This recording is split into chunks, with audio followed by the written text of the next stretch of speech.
Welcome back to the Bull Spitting Podcast, the BSP, as I like to call it. I have a good friend of mine here. We worked together briefly at Rudy's barbecue restaurant, and now he's moved on to bigger, better things. Now he is a dog trainer. And so Ricardo, Mr. Ricardo Jimenez, right? Yes, sir. All right. I don't want to say the whole name and say it too long. Right.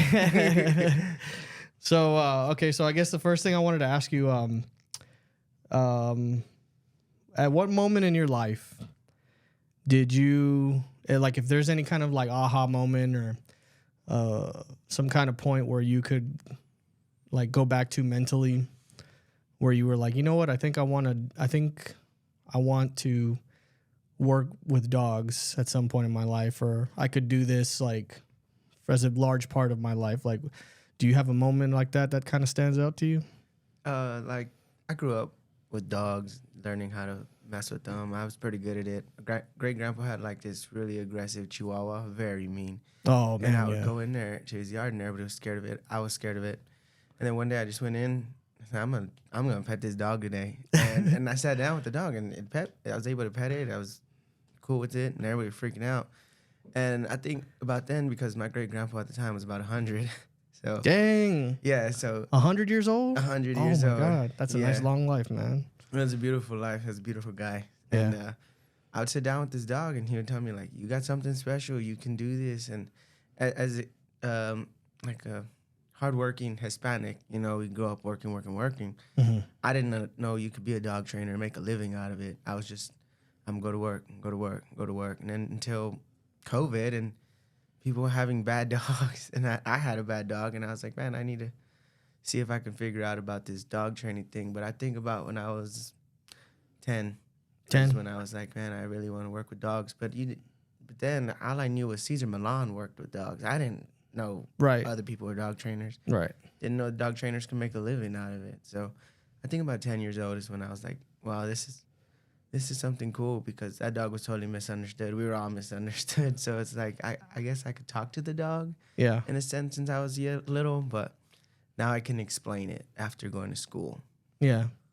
So you always kind of felt like you had a connection with dogs, or just that one dog in general, or? I had a connection with all dogs because my uncle had a little mean Chihuahua. Everybody had a mean Chihuahua. Yeah. I was gonna say it's a very common Hispanic thing to do is have a Chihuahua, or the little white one. That's the one we have. Our Sparkles, man, I love him.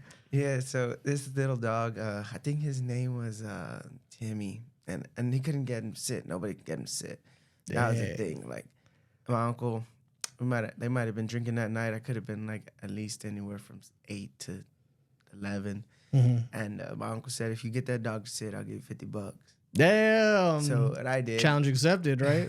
That's that night. So what I did is I grabbed the dog, went upstairs, went to my cousin's bedroom where there's nobody in there, took some cheese. Okay. And I worked on the dog sitting by myself. And then I got the dog to sit. I got him to give me a paw. So hey, nice. I took the dog, put him downstairs, put him in front of everybody, told him to sit, and give me his paw. I got my $50. Damn. Man, that's a good story. Okay, because I remember you had told me before, whenever I had you meet with Sparkles and everything, you were saying, yeah, cheese is probably one of the better motivators. Treats. Yeah, because I was going to say he's very food motivated for sure. Oftentimes when we're there eating, He will pay attention to whoever like his favorite is or whatever. But once food comes into the picture, everybody else is just background. He's just like focused, man. He just like watches you. I had so many pictures of him, like with my mom or my dad or whoever's sitting there just next to him eating, and then I'll take a picture and he's just like, food's right here, and he's like, and I don't know. I think it's hilarious, but okay. So we love a dog that loves food. Reason being is that I could work with that. Now, if I have a dog that doesn't like food, then that's hard to work with. Okay. So I got to find a motivator. And if a dog's motivated for food, I take it. Yeah. If a dog's not motivated for no food, you're going to take it. Yeah. And you're going to work with it. Yeah, so that was what I was going to ask you too then, was are there like certain dogs that are kind of Like, well, first I was gonna ask. Okay, so are there certain like breeds or types of dogs that are like untrainable from your experience, or Uh, not necessarily. No, I really no? can't say there is. I mean, I've seen a Great Pyrenees when I was at dog training school do everything that a German Shepherd did. Like Uh huh. I seen some wild stuff. Like no, I don't think it's. The only thing I don't think is workable is those hybrids. Hmm. Those dogs, like a wolf is a fear-based animal, Okay. and when you breed it to a dog, Hmm. it's gonna become a little bit more fear-based, and they become a little bit more scared. Hmm. So like those are hard to work with. That's why the hybrids, unless you have like a very good lineage or you know the bloodline, Hmm. then you might be able to predict the temperament. Sorry, I was looking for the word. The Yeah. temperament of the dog and what it's gonna be like. But other than that, there's no really dog that's untrainable. I mean, I've had Chihuahuas do some cool stuff. Frenchies are pretty cool when they do obedience. Yeah. Yeah, they look funny. Oh man. They're Yeah. pretty intense. Like if they're food motivated, they look funny. So there's really no untrainable dog that I've come across. There might be some other people that are like, oh man, Huskies are the worst. I'm like, I love Huskies personally, so Oh yeah. Huskies are beautiful. I'd take a Husky over. I don't know. You can give me whatever. Yeah. but I'll take a Husky. That's for sure. I would just think though, like, oh, well, here in San Antonio, you know, like it's hot. It's hot for most of the year. Like I can't imagine having a husky in this weather. So like when obviously if you had a husky, they would have to be indoors like all the time. But Right. they do a good job of adjusting to the environment. That's what one thing they do pretty well is adjusting to the environment. So yeah, they're hot. It's hot, but not necessarily they're hot. You could tell if a dog is hot if it's panting, just over exerting of the mouth, foaming, tongue's extremely out. If your dog's chilling, your dog's chilling. But most of the time when I had his husky, he would just like sit on the tile or go sit on the like linoleum plank, so that Yeah, way someplace it was cool. cooling. Yeah. And he had a marble slab as well. Mhm. It was pretty cool, and he would just lay on it where he would like to be because he's a double coated dog. That's what it keeps him very insulated. Gotcha. Okay. Is there certain? Okay, so like when it comes to like training your dog, what is like one of the easiest things to get them to do, and what's one of the hardest things? The easiest thing to get them to do is whatever you want. Like what I do to get a dog to do what I want them to do is I clicker train a lot. So that way the dog starts working for me, not I'm working for the dog. Or I'm working for the dog, not the dog working for me. So if the dog does something I want it to do, I'm going to click. So if I want the dog, let's say, I want to teach him how to just put his paws up here and hold him right here. Well, every time he puts his paw towards the table, I'm going to click.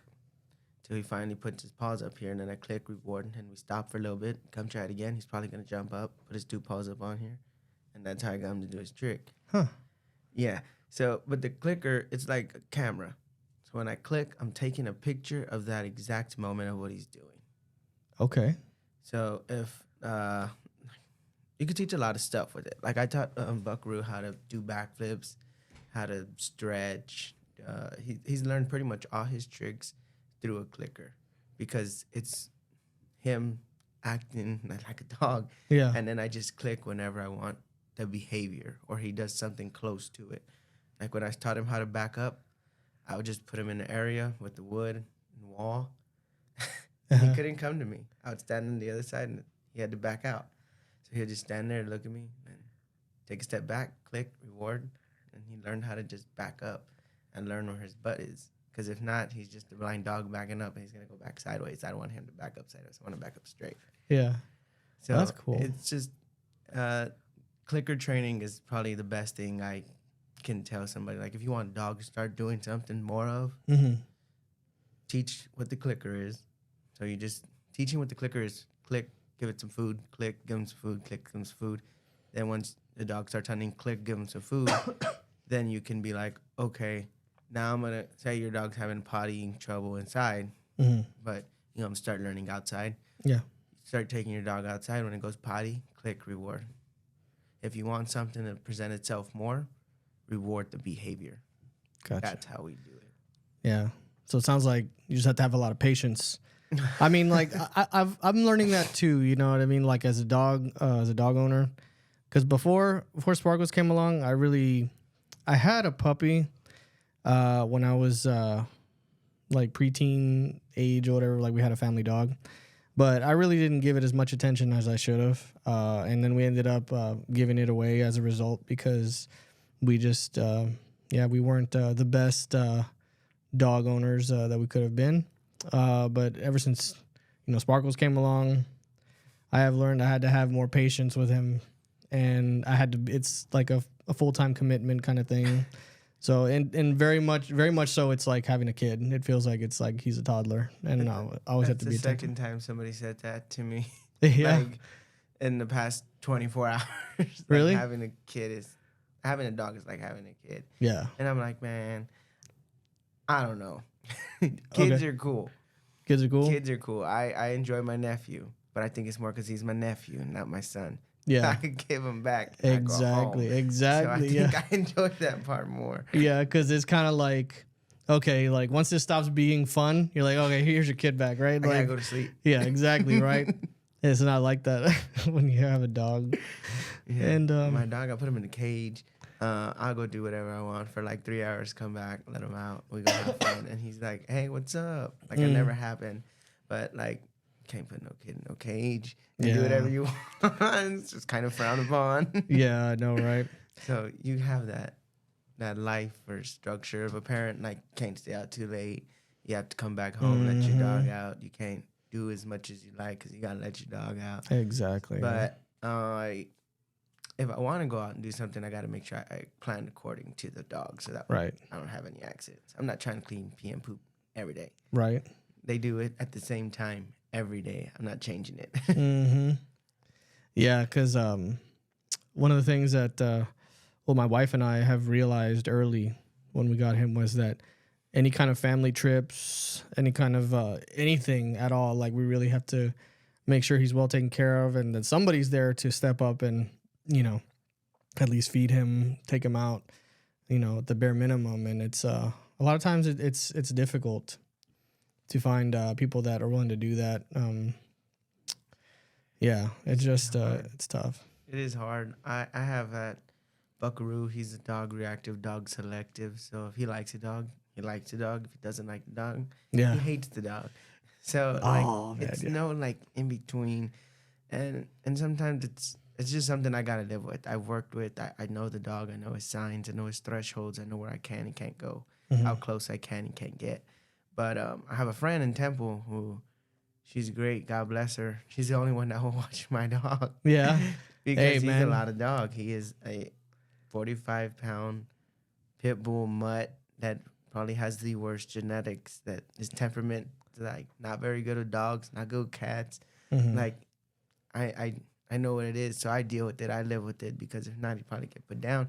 And my friend in Temple, she's a dog trainer as well, and she's like, I'll watch your dog because she knows how much he is, but she also knows his obedience is pretty good. So if anything happens, she can tell him to do something and he will respond to her. Yeah. But no, nobody else will watch Buckaroo. Yeah. Do you have challenges walking Buckaroo? Where? Like, well, okay. Not in the hood.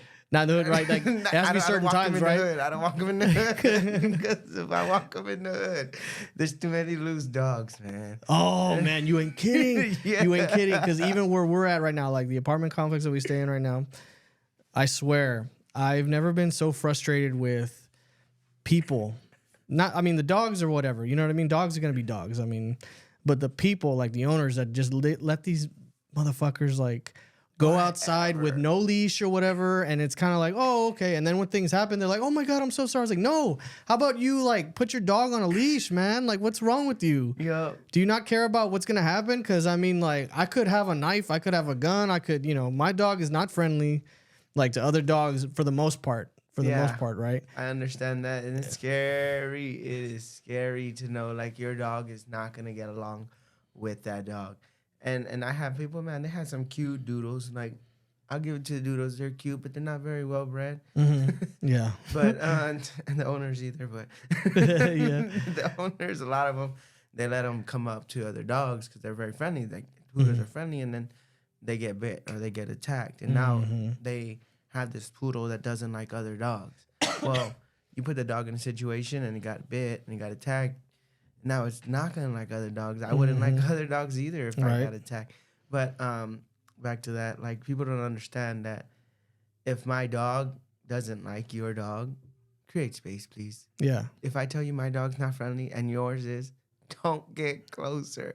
I'm not friendly at this point. Yeah. Like I'm not. Like I'm just giving you, it's like a professional courtesy at this point. Yeah. You know, I'm letting you know from the past experience, this isn't happening. Yeah, You know what I and mean? people are very, very like opinionated about that. Like I was at La Cantera with my dog one time, and he was in a down.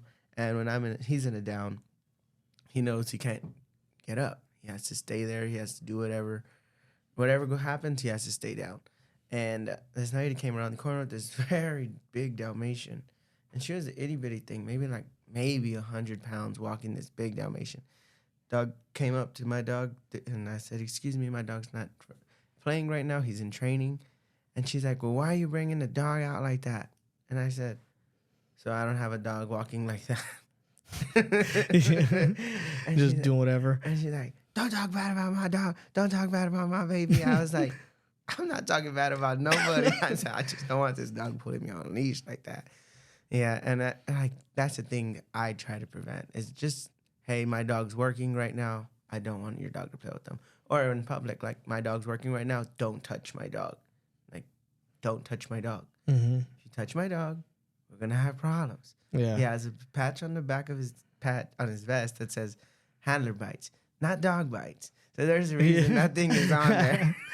I've never seen that before. That's pretty cool though. Yeah, it says Handler stop bites. handler bites. So that way, if anybody thinks about it, don't worry about his teeth. Worry about my teeth. Right. So since you've been working closely with dogs and everything, what is one thing that that you feel that you have learned from dogs, or that humans could learn from dogs? This is a pretty big one to me. A big one to me is, I tell a lot of people, if you live life like a dog, it's pretty cool. And they're freaking look at me like, what? Like, I could be a dog. Yeah. No. Like, essentially, like, live life in the moment. Hold no grudges. What is the other one? I cannot think of it right now. Live life in the moment. Hold no grudges. And love unconditionally. There you go. Yeah, I was gonna If say. you do those three things, that's what a dog does all day, every day. Mm-hmm. You have a beautiful life. Yeah, Like, that's facts. that's a man. pretty peaceful life, Yeah, right? yeah. No, Like, I mean, your grandma walked in, she pissed you off on Thanksgiving. Ain't no grudge. yeah. No, seriously. Yeah, that's a good one. I mean, because like honestly, I try myself not to hold on to grudges or anything like that, because to me it just feels like it just feels like it's just like it's affecting my health at some point. You know Your what I mean? And it's energy. like, and I got no time for this, man. Just gotta like on to the next type thing. I try to like let it run its course, you know what I mean? So it doesn't stay in the blood kind of thing, you know what I mean? Like, and yeah, forgiveness and everything else. I think it's key. And I've heard someplace that forgiveness is not so much for the person that did the transgression. It's more for your peace. It's for you. It's like Yeah. for your peace of mind. So ever since I thought of it like that, I'm like, okay, I'm not doing it for you. I'm doing it for me. So I can, you know, just kind of like let go and move on, you know? Exactly. That's exactly where it's at. Like, I mean, like a dog really lives life in the moment. You're gonna tell a dog yes or no. You have 1.3 seconds to tell it yes or no. Oh, dang. Yeah. That's fast. So you gotta be aware of what your dog is doing at all times, especially when it's a puppy. A puppy's literally living life moment to moment, learning what everything is. Yeah. You see this stuff every day for the past 20-something years. That dog you brought home has never seen a table skirt. Right. When it pulls it off the table, it's going to scare itself pretty much because everything's going to come off. And it's like, where did this stuff come from? Yeah. So, like, if you're just aware of your dog and you see what's going on, and like, I have a dog where, or like Buckaroo, if he's doing something and he's not supposed to be doing it, I'll watch him. I'll give him a If I get to he knows like, okay, that's off limits. Can't be doing that. He'll look at me. I let him think his way through. What are you gonna do next? You're gonna get off. You're gonna go over here. You're gonna go over there. You're gonna come back. What you gonna do? Now, if he comes back, I'll mark it with a yes, and I'll give him some food, some treats. Why not? He did what I wanted him to do. Now, if he's gonna do something wrong and he goes the next step further, that's definitely a no. Mm-hmm. That's off. That's totally off limits. You can't do that. So, like, there's a way of going about it, and I just try to guide him with his decisions, because dogs make bad decisions 9 times out of 10, but I want his decisions to be good. Yeah. Because if he's making good decisions, then he's making progress in life, like we all are. Yeah. Because you learn through your mistakes. No, for sure. For sure. Like, dog training is God, it's pretty fun, but every time I look back, I'm like, if I lived a little bit like that, I'd be better. Right. So every day I try to get a little bit better and better and better. Just not for me, but for you, my friends, my family, my dogs, everything else. Like, if I'm in the same spot for the past 5 years, what's going on? I need to get better every day. Not substantially better. I need to go make $100,000 in a year and a day, but I could make it over the time. And I just want to be persistent, consistent, because that's what comes down to dog training too. Mm-hmm. Consistency. Do you mean it? Are you gonna mean it? Are you gonna do it?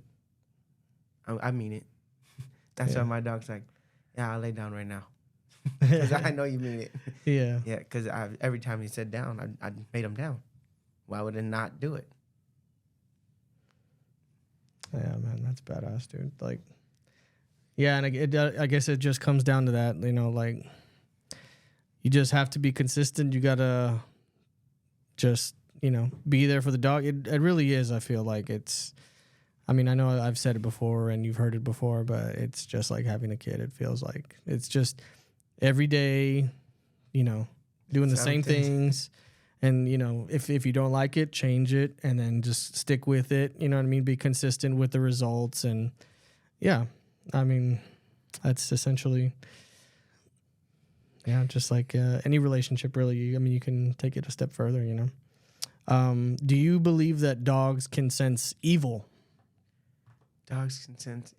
Like evil people, So when you have like a bite dog, you want to do a defense test, right? Defense test is you're going to go in the middle of like a room, and then you have a door, right? And say, it's usually with German Shepherds, the Mals, the Dutchies. They want to see how this dog's going to react. So somebody will open the door and look real creepy to the dog. Like, do some weird, creepy movements. Freak you out if you were like a dog. Like, what's that? And, like, you open the door, you stare at him, hard stare. Uh-huh. Then you close it. And you open it and you stare again. And then you just make some noise like, ah, and see what the dog does. Now, if a dog takes off and run, no defense. 0 defense. Yeah. What you want to see for that type of job is the dog go at the end of the leash, start barking. So, not that they can sense evil, because I don't really think that's true. Yeah. They might smell you're sick. I was going to ask that next. Yeah, because I've heard that maybe they could smell cancer or something like that. Yeah, I don't know about cancer just yet, but they can smell some stuff. Like, I know when I'm going to get sick, my dog gets sick. It's weird. Really? Like, yeah. I know if my dog's throwing up, I better watch out, because I'm going to start throwing up too. Man, that's got Not because it's nasty. It's just, I don't know. I feel like he gets sick before I get sick. It's weird. Man. But he has it better, because if he has the poops or he's having a hard time pooping, I fix it up for him. I get him some food, get him chicken and rice, and canned pumpkin, and then his poop cleared up. But say, if I have a problem with my stomach, I just got to go about my day and go to work. My dog gets to sit at home. Yeah, I know, man. I swear, the life of a dog, man. Especially for the rich people, right? The ones on the yachts and stuff, man, they live better than us. Oh, man. I know some dogs that I've trained, their food for the week costs more than my food for the month. Yeah. like feeding raw. We had one dog. The food came in a mason jar. It was rice and chicken and vegetables cooked every day. Like that's what that dog ate. I was like, oh my god. Yeah, for a while I was cooking my dog's food too, and I even started selling it a little bit. Thinking about maybe doing that again because I think there's a lot of money to be There's an made in that. industry for it. There is Yeah. an industry for it, and there's people that will buy it. I did a promotion with this dog food company way back, probably like a year now. They're doing raw dog food, but they just told me to bring a puppy, and I brought a puppy.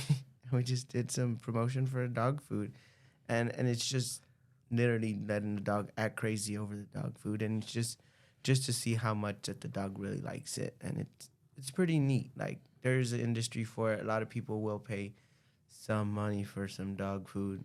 That is for sure because they're having a lot of recalls on them. A lot of them too. Are There's a dog food company that was bought out. It was really good. They got bought out by M&M's, they? Mhm. so nothing but candy. Yeah. So we can only assume that the food quality is gonna go down. So a lot of dog trainers, a lot of us educated within the food, we go to the next thing over. We're not gonna keep buying that because well, it just got bought out by a candy company. Yeah, I know. I can't imagine that's gonna be good for any dog really, especially if it's a big name like that. I would think because I know there's a lot of commercials out there now for like real dog food, right, or real food for dogs. I was like, yeah, if you're gonna do that, you should go local. I would think, Yeah, because and a less lot of that- preservatives and shelf time on the shelf and everything. That's what you want, right? You don't really want, and the further away you get from that, you're starting to talk about preservatives again and all that. So Yeah, I don't feed my dog raw, but I'll give him freeze dried. mhm. That's one thing, and like he does thrive off, and he loves his freeze dried.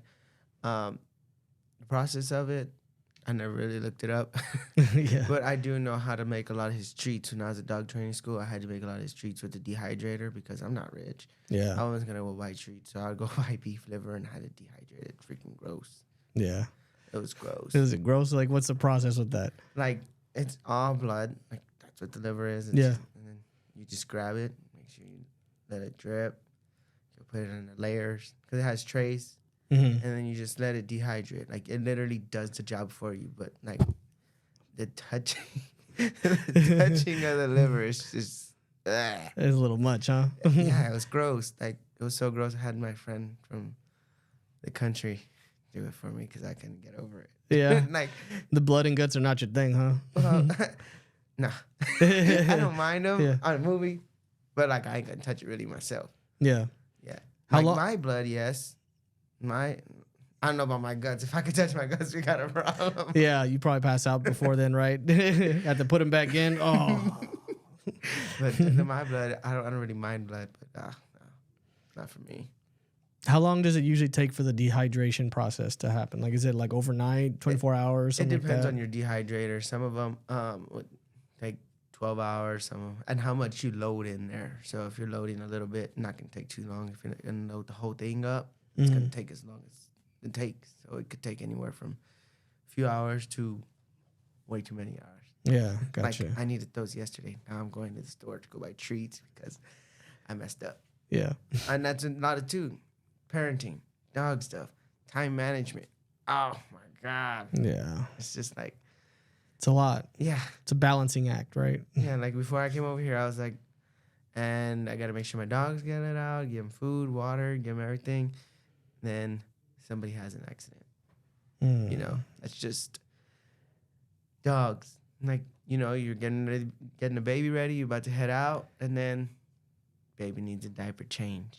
You just got the baby dressed. Only reason I know is because my nephew just turned 1, and literally it's like that. So I just learned myself what it's like to see parenting firsthand because I've never grown up with kids in my life. Mhm. My nephew's the first kid I've seen as a baby grow up like every month. I've never seen it. So now I see it and I'm like, hey, it's pretty cool. Like to see a little kid go, I got hands. He Yeah. discovers his hands. He discovered his feet. Like that's the cool thing. That's what I'm saying. Like we see that every day for the past 20 years, and he's now just seeing it for the first time. Yeah. And you just be a little bit more patient with, like, I don't know, say you take your kid to the roller coaster and you're like, the kid's super excited to tell you about the roller coaster because he's never seen it, never been on it. Yeah. But you're like, I know, Yeah. I know. Let your kid tell you about it. He has feelings. He has, like, emotions. Like, it brought him happy things. Let him talk about it. Don't hit him with the, I know, I've been on it. Yeah. Like, okay, well then now your kid grow up being happy and excited by himself. Never wants to tell nobody because they know. Yeah. Yeah, that's good advice because I feel like a lot of times, we're all just so like in our own heads, and you know, it's good for, you know, every now and then to kind of just get some perspective, you know, from somewhere else, like somebody else's perspective, you know, and kind of just try to put yourself in that seat, you know, and You forget what it's like to be in that seat, whether it's like you start a new job or whatever it is, and now you're there for a year, and that new guy starts and he can't produce like you. You weren't good either. Yeah, right. That's true. That guy that been there for a year when you had just started said you suck too. Right. So you got to see the potential in people. Don't just look at what they're doing. Like, if they show up every day and they stay consistent, what potential do they show? Do they show none? Do they show some? Do they show enough? Do they show a lot? I don't know. You got to look at it. And you got to funnel that to where they want to be, because it's not where you want them to be. It's That's where true. they want to be. So You got to see where you want, how they can get to where they want to be, and like help them get there, navigate. Because if they wanted to be there and they knew how to get there, they'd be there. They don't. Facts. They don't. Facts. All right. I guess I just have one more question then. So, what have you learned from the whole dog training business? What's one thing you've learned that you probably didn't consider or even think about before you got started in it? Good or bad? Like, what have you learned about it? Good and bad. The good is when you have people that like what you're doing and they follow the process. They do it. They see results. That's the good, because they'll keep calling you back, and they'll keep working with the dog, and they'll keep seeing increased, like, better behavior. The bad is people think they got a dog trainer, so now their dog knows, hey, I got a dog trainer, you got to behave. That's not how it works. Yeah. That's really not how it works. You go to the gym, you get a trainer. Your body doesn't say, I got a trainer, now I got to get ripped. No, you got to put in the work. They gave you the layout of what to do. You still got to do what you got to do. I'm just a dog trainer. I don't live with you. Yeah. I see you an hour a week. Maybe if you let me come over an hour a week because your schedule is so busy. That's fine. But if you are doing the work in between, you'll see the good in dog training. You'll see the increased behaviors get better. What you see a lot of times when you work a dog and you start showing them like what you want and everything, you see it calm down through the house. Teach a dog how have an off switch, like just how to lay down, which I had to teach my dog how to do. Yeah. Had to tether him to my pants, and everywhere I went in the house, he just walked, lay down, walked, lay down. Had to teach him how to be a dog in your house and not a menace. So, like, if you keep up with it and you do it, that's the good. And a lot of the good is my best clients are people I've never met. A lot of my clients that said they'll call me are my family that's like, hey, I got a dog, you know, this Rottweiler. He jumps fences, and I want him to pee somewhere in the yard. And I'm like, oh, okay, cool, we could do that. And I'm like, where's the dog sleep in the house? He doesn't sleep in the house. I'm like, so then how are we going to get the dog to poop in one part of the area? Like, we can't. Like, if your dog literally can poop all in the backyard all day, we can't get them now, the 5-year-old Rottweiler, to teach him to poop him in this one corner. It's just, like, people really think we do black magic. And sometimes it looks like that. Like, it really does look like that. To grab a dog from the rescue and teach him whatever you want him to do. But it really took work. Yeah. And by work, like it can only take me 15 minutes. I taught Buckaroo how to do a backflip off the wall in literally 20 to 15 minutes. Damn. And it was like 7 sessions that were 2 minutes long. I don't work the dog till he's dead. I get him up. We go outside, 2 minutes work. He does what I need him to do. Stop. We go again. He does what I needed to do. Stop. Every time he does what I want him to do, I stop it. I don't ever try to make him repeat it. So that way I know, like, okay, that last one was a great one. That's it. Mm-hmm. Then we'll come back, see if he starts it like that, or even better, if he starts it worse. Well, then I make sure I get the next rep that was just the one like the last one, and that's it. I don't want we call it the one more monster. Don't let it eat you. If you got it right that time, that's it. Don't let it happen again. That's probably one of the most profound things that I've heard anybody say. And you know what? I'm surprised I never thought about it myself, because I am like that dog parent that once I get Sparkles to do one thing, all right, that's great, let's do it again. And then it's like, you just did it, man. Like I should just lay bored. off. Yeah. I should just lay off once he gets it the first time. Be like, I'm glad you gave me that. Let's leave on a high note. I like that. That's it. Ending on a high note. That's always hard. We gotta end on a high note, because if I end on a high note, then my dog ready to come back out and do it again. But if I don't end on a high note, my dog might not be ready to come back out and do it again. I need this dude to want to do it over and over and over. Yeah. And on command, so I gotta make him love it. Yeah. So like, I had a hard time teaching him to jump off the wall. Right? He didn't want to do it at first for food at all. Mm-hmm. He didn't want to tell the dog not to jump every day. Why is he gonna jump off the wall and do a backflip? Like, it's counterproductive, you know. Like I tell him, get off, and then I jump up. So he didn't want to do it, but he did it for a toy. So and working with the toy, it makes teaching the trick like that much longer, because it should take this much time with food, but then like as soon as I get a toy involved, I got to get the dog the toy. He has to go play with it. We play with it, and then when he drops it, I pick it up and then we do it again. And it's all on the dog's time. Yeah. Now, if I have food, it's click, here you go. Click, here you go. Click, here you go. Okay, we're done, because he did it 5 times. Pretty cool. But now I can only get like 2 reps out of that same time because of the toy. Yeah. Like I got to let him enjoy it. And that one more monster, it's because your dog really is like, I just did it. Why do you want me to do it again? Mm-hmm. No. I'm going to go over there. Yeah, I'm done. Thank you. And then they turn around and walk off. You're like, wow, how rude. Yeah. Like, yeah, because your dog literally you told me to sit. I did it.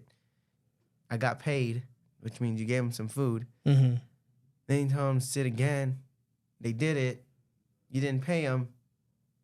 Now I don't care to sit again. Yeah. And they start learning, okay, the first time I'm going to get a treat, the second time I'm not.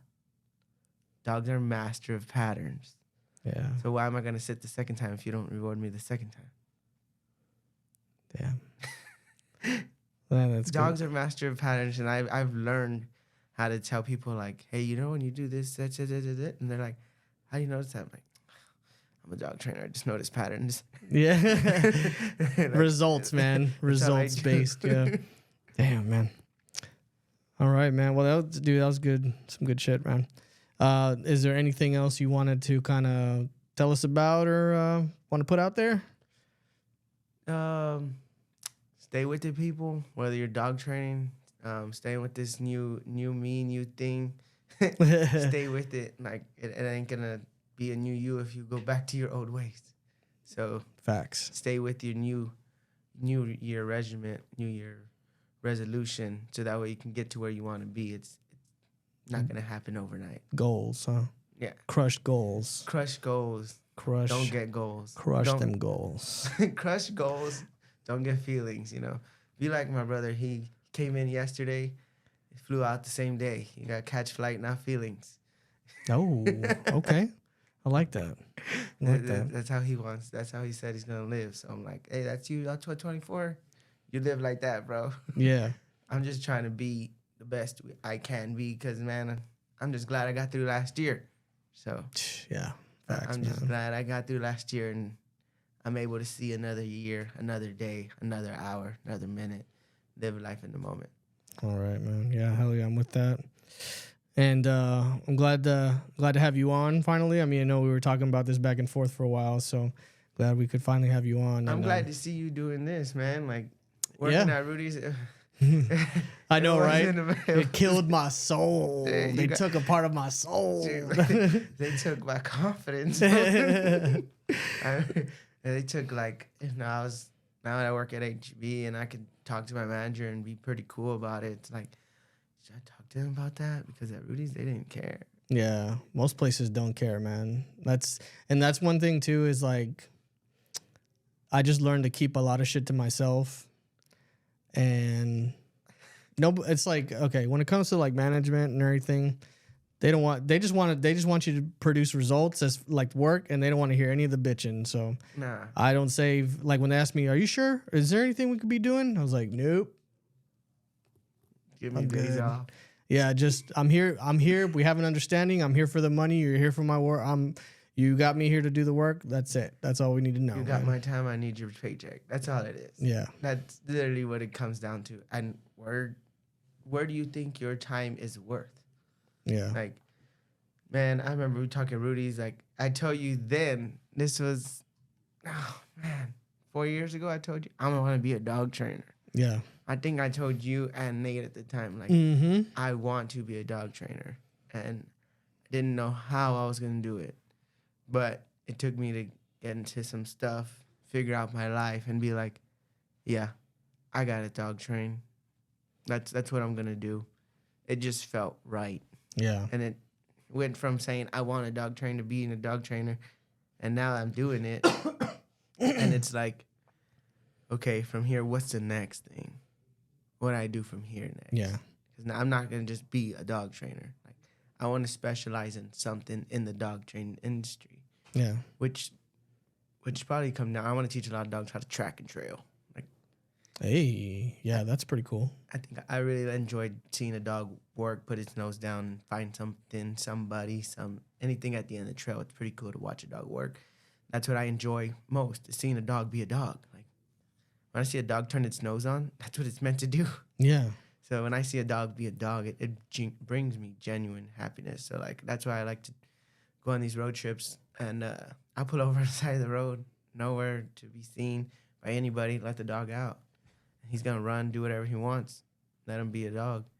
I'll see him probably track a deer. I see him last week when we went to Houston. He started chasing a rabbit. Like, he was just playing with me, running, caught wind of a rabbit, took off. And I told him to come. He's going to come back. But when I saw him hit the wind, like, seeing a dog do what it's meant to do, it's pretty cool. Like, in drive, when you're doing something you were meant to do, it's pretty cool too, I'm sure. Yeah. Yeah, no, I'm still trying to figure that out though. Yeah, you look good though. You look good doing this. Well, that's why I don't want to let go of this, because I mean we had rocky patches, man, where we're a lot of stop and go with this. But I do want to keep it going consistent, and I do enjoy doing this. I look forward to it. It's something that it gets my heart pumping. It's one of the few things that actually gets my heart pumping in the morning when I'm thinking about it, preparing for it and everything. So, yeah, I mean, hopefully this year will be a lot more of this. And, I mean, I just want to grow the channel, honestly. It's going to be like that with literally everything. So when I got out of dog training school and now I'm doing it, it's still hard to even build my name. Yeah, I got a few clients under me, like some loyal clients that will send me out to here, there, and I can build up some more clientele. But at the end of the day, it's still hard. Yeah. You're still building your own brand. Yeah, exactly. That's exactly what it is. You got to build the brand. So it's an everyday grind, like every day. That's why sometimes I'm on social media posting, but I don't text back. Yeah. Yeah, and it burns you out too. Like putting in all that, just putting your soul into something, it's taxing. And man. seeing minimal results. Yeah. Yeah, it hurts, but stay with it. Stay with it. Exactly. Yeah. Because if I don't want a dog trained, well, I'll get rid of this dog, get rid of that dog, and I'd be done and go be a truck driver. Right. I mean, like, you know what? The easy route, right? Hey, whoa, no, that's a lot. That's a lot of miles away. But like, if I want to do it, I think that's what literally I'd be doing. Truck driving. Yeah. Yeah, I got a friend that he has his own. I'm planning to have him on the podcast too, but he's got his own truck that him and his wife, they have their licenses, and they'll do a tandem drive or whatever they call it. Go pick up a load and just nonstop drive it all the way to the destination, and Like then hot pocket that shots? cheddar. Yeah, he does. He's talked about that too. Yeah. No, but he has like an actual like 18-wheeler that they saved up money and bought, and he's got a driver right now that when he's not driving, he's got somebody that's driving for him or whatever. So I think that's pretty cool. Yeah, because if the wheels ain't spinning, you ain't making no money. Mm-hmm. That's just what it comes down to, and that's what I really like about that. Like, just get in my truck, take off, come back hit the road. I'll come back when I come back. I ain't got no kid. Yeah, I ain't got no wife. I ain't got but my dog. Get in the truck. Let's go. Yeah. So, like, I could pretty much go any route, but I think truck driving would be most I'd be because I don't want kids. I don't want a wife. Yeah. I mean, at least at this point in your life, you can confidently say that you're good without, that and this and yeah. Yeah, I'm definitely gonna say I'm good. Yeah. Like, oh, I wanna. Sorry, you wanna, we wanna. Right? You by yourself riding on that one. But yeah, that's where it's at. But yeah, man, it's good to see you. It's good to see that you're doing something that you enjoy because it's really hard to find that thing because it took me too long to find out. And that's what everybody said. Oh, it took me too long. It took me too long. If it took you too long, you wouldn't even tried. But you're doing it. Yeah. Why? It didn't take you too long. You see, and like for you, like you're still really young, man. Like it didn't take you long at all. I mean, I know some people have these stories where they started at 15 or whatever. Yeah, the they kids at dog training school, 18 years old. I wish I would have gone there right after high school. I wish I would have known about it, but I didn't. I was there when I was 24. I feel like the people that start early and something like that, it's like they have their purpose early. I've always envied those type of people because it's like you just know and you don't question it. You just go towards it. Like, and that's something that you don't really see in a lot of people. It's rare. And for sure I'm envious of those people, but most of us, we, get to a certain point in our life where we can look back and be like, okay, all this didn't work, but I'm going to try. We're just going to keep trying until something falls that we do like. And then once we're like, oh, you know what? I do like this. I'm going to stick with this. Just go from there. I try to rip off the rear view mirror. You know what I mean? Because it doesn't really, sorry. It doesn't really do you good to stay looking at the past, because the more you look at the past, the less you're going to miss coming up. You kind of want to just keep your own feelings, bro. Yeah, that too. Yeah. It doesn't do you any good. You know what I mean? Hurt your own feelings. It's like going through your girl's phone. Don't go through her phone. Right? Hurt your own feelings. Yeah, I say the past is for reference, not really for, and I mean like a brief reference, like not the playbook on what you should be, doing or whatever. But yeah, the past is the past. Leave it there. Yeah, like literally, leave it there. Don't pick it up. Don't touch it. Don't go walk by it. Yeah. Don't revisit it. Yeah. Give it that one stroke where you're like, yeah, I missed. Nah. Yeah. Like it's good to go back and look at think about those memories, like that brought you genuine happiness. Like kid stuff, but like, oh man, remember that one ex when we used to be in love? Nah, man. Yep. Leave that there. She don't love you no more. You might still love her, but that's the problem. Right. And I would even take it a step further, be like, look, you guys ain't the same people anymore. You know what I mean? Like that person that you were in love with, she don't exist anymore. That person that you were at the time, that person don't exist anymore. Might, but That's true. That is definitely true, because we're definitely since we've left that job and we've done like life, because literally that's all we've been doing is lifing. Been lifing, man. Exactly. I like that. So we've been out here, like, you just do what's gonna bring you happiness. You got to stay on it, stay with it. And that's why I really I appreciate Rudy's. Same time, I really don't like them. And then the roaches. Yes. Yes. I keep telling people that. Everyone's like, oh, yeah, go to Rudy's. It's so good. I'm just like, bro, Stay the hell away from there. You have no idea what's waiting for you there. Don't even walk in there and ask for no cream corn. That is not pepper. Yeah. Pepper All I'm does gonna not say come is this this. big. All I'm going to say is this. There was one time, because I was cashier, there was one time that these people came up and they were asking, they were getting like a party tray or something like that. It was a lot of meat and everything. And they were like, yeah, can we get a lot of pickles and onions too? I'm like, okay. And legit, like the person that came and had them like put the onions in the bags of the pickles and everything, I look over, and as they're about to take it, I see there's a gnat flying in this little bag of onions. And I'm just like, should I say something? And I'm just like, I went with option B. I was like, I'm not going to say anything. I'm going to let these people take it. They're going to find it when they get home. And then they're going to say something because I don't want to hear this shit right now. You know what I mean? Like, it was a long day. I was like, I had a long line. If I said something, these people were going to flip out. Everybody else was going to flip out. I was like, I'm just going to finish my day and I'm going to go home and do that. So that's, yeah. And then there was another time where there was another time when I was working at the SeaWorld location, the most popular one. Oh, yeah, Westover. Yeah, and there was some roaches there. There was literally a roach. There was too many over there in Bernie Stage Road. But go ahead. How big is it? There was a little roach that was coming. And it's pretty much the same deal. It's kind of like when I'm dealing with at the register with these people. It's like these bugs are like, hey, how's it going? How are things going over here? You know, like like what can we do to help this situation? But anyways, this little roach came, and I'm surprised they didn't see this roach right there. And I was kind of like, again, I just ignored it like it wasn't there. Option I just option B. I just like, here you go. Thank you, ma'am. Thank you, sir. Enjoy. You know what I mean? And I'm just like, oh my God, I need to get the fuck out of here. I remember at one in Bernie, when that's the one I got hired at, I go over there and they said, hey, can you lift that metal thing? It's in the kitchen.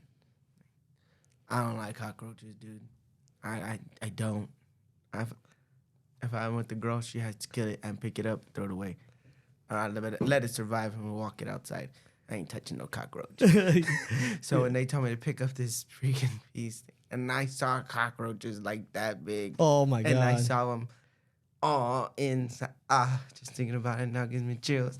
When I saw them, and then I threw that thing, I ran out. I ain't dealing with that. And they said, oh yeah, we need to kill them. And by the way, when you start spraying some of that poison, they start flying. Oh hell.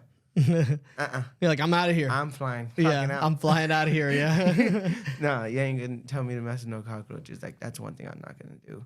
But let's not bash Rudy's. Yeah. For being dirty.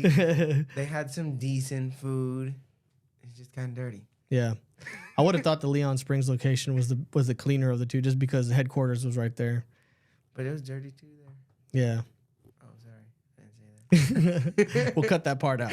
Anyways, all right, guys. Well, it's good having you guys for the BSP, and I'll see you again, hopefully soon. It was good being here. Y'all be safe. Take it easy. All right. Y'all have a good one, all right? Later.